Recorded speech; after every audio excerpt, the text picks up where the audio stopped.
Bonjour, je suis Cédric du site internet biodiète.eu et aujourd'hui nous allons parler de la quercétine, tout simplement. Alors, avant toute chose, vous pouvez vous abonner à la chaîne juste en dessous et mettre au cours de la vidéo, maintenant ou même à la fin, un petit pouce vers le haut pour me donner un petit coup de pouce pour que mes vidéos soient bien diffusées et bien vues par le plus de monde possible. Alors, on en revient à la quercétine. Alors, la quercétine, qu'est-ce que c'est? C'est vraiment un actif qui est très connu depuis longtemps et qu'on parle actuellement tout simplement au cours de Covid-19. Si vous regardez un peu les traitements naturels, les traitements alternatifs, et ben c'est vrai qu'on voit que la quercétine est proposée, on en parle beaucoup, notamment au niveau du Canada et en Suisse, pour avoir une action vraiment contre Covid-19. Vous allez comprendre un peu plus loin. Donc en fait, c'est un puissant antihistaminique naturel qui est utilisé depuis pas mal de temps donc, pour tous ceux qui ont des allergies ou qui font vraiment des rhumes des foins.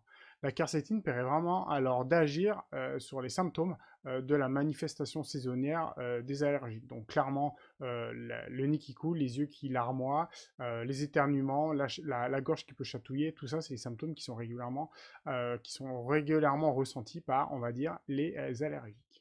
Alors cette puissante action antihistaminique, eh bien, elle vient tout simplement de sa teneur en flavonoïdes, donc la flavonoïde qui est très souvent en fait associée à la vitamine C, qui est vraiment les deux en même temps ont vraiment une très très belle synergie qui permet vraiment d'avoir une action antihistaminique très puissante.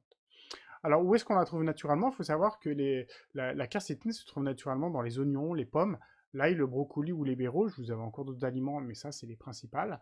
Donc, ce que je conseille déjà, bah, c'est de consommer ces types d'aliments en cas de crise, bien évidemment. Mais il faut savoir qu'on peut on peut rajouter donc de la quercétine tout simplement en complément alimentaire, parce que bien évidemment, quand il y a des crises, eh ben, le fait de manger de l'ail ou du brocoli à tous les repas, déjà vous allez vous en lasser, mais en plus vous n'avez pas des dosages qui sont suffisamment vraiment pour avoir cette action anti-allergique. Il faut savoir que c'est une action également anti-inflammatoire très, très importante. Donc c'est pour ça qu'elle est recommandée en fait actuellement dans la crise du Covid-19, tout simplement, parce que maintenant on l'a compris, c'est surtout quand la folle décharge inflammatoire qui suit en fait l'infestation du virus et qui fait qu'on a beaucoup d'inflammation et qui crée en fait la mauvaise respiration tout simplement. Donc si déjà vous stoppez l'inflammation, eh ben, vous avez gagné une petite partie, si on peut dire.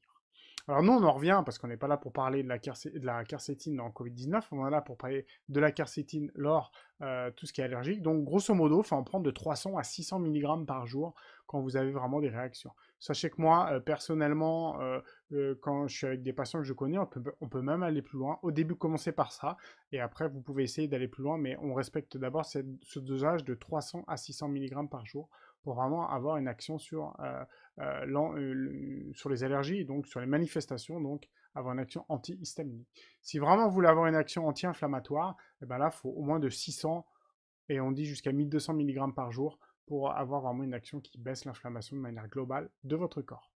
Donc de manière globale, en fait, la quercétine est plutôt bien tolérée, elle peut être conseillée aisément en fait à tout le monde, à tout le monde, toutes les personnes. Il y a très peu de risques d'allergie ou d'intolérance, et quoi qu'il arrive, comme toute première fois que vous preniez un complément alimentaire, prenez-en un le premier jour pour voir comment ça marche, et si ça fonctionne, bah, vous pouvez à partir de là aller jusqu'à 300, de 300 à 1200 mg par jour. Donc on l'a vu, donc ces principales en fait actions antihistaminiques et anti-allergiques viennent en fait que c'est un puissant antioxydant. La quercétine est un puissant antioxydant, c'est pour ça que de manière globale, la quercétine peut être même recommandée dans toutes les personnes qui auraient une pathologie chronique et de dégénérescence. Vous aurez, vous aurez quoi qu'il arrive une, un, un, un effet positif de prendre de la quercétine dans ces cas-là. Alors, ce qu'il faut savoir, par contre, c'est que ça a vraiment un effet antioxydant, je vais y arriver, très puissant, et que si vous, y a la recommandation vraiment qu'on dit, c'est quand vous faites un traitement de chimiothérapie, il faut savoir que justement le but de la chimiothérapie, c'est les traitements qui sont pro-oxydants pour justement vraiment tuer tout simplement les mauvaises cellules cancéreuses. Et ben, c'est vraiment là où il ne faut pas prendre, où il semblerait qu'il faut vraiment faire attention à ne pas prendre de la quercétine au cours de cette période, parce que comme c'est antioxydant, et ben en fait, on va limiter l'action tout simplement de votre chimiothérapie, c'est pas le but. D'accord. Par contre, dès que vous en avez pris, vous pouvez en prendre un peu après pour justement tamponner et ben, la forte décharge qu'il y a eu inflammatoire dans votre corps.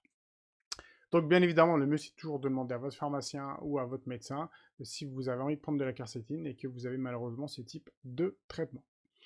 Personnellement, en fait, je recommande, comme je le disais, des doses assez importantes. On peut être de 3 à 6 fois par jour. Vraiment, quand il y a des très importants signes, enfin des manifestations allergiques, le but c'est vraiment, comme on dit, de couper le feu. D'accord? Donc 3 à 6 gélules par jour. C'est pas étonnant, j'ai jamais eu d'effet secondaire sur toutes les personnes à qui j'ai recommandé ça. Donc on peut aller jusqu'à ce nombre de gélules par jour, le cas échéant. Voilà, j'espère que vous en savez un peu plus maintenant sur la quercétine. Et si vous avez des questions, n'hésitez pas. Et un petit rappel, abonnez-vous à la chaîne et un petit pouce vers le haut, ça me donnera un petit coup de pouce justement. Voilà, à bientôt, au revoir.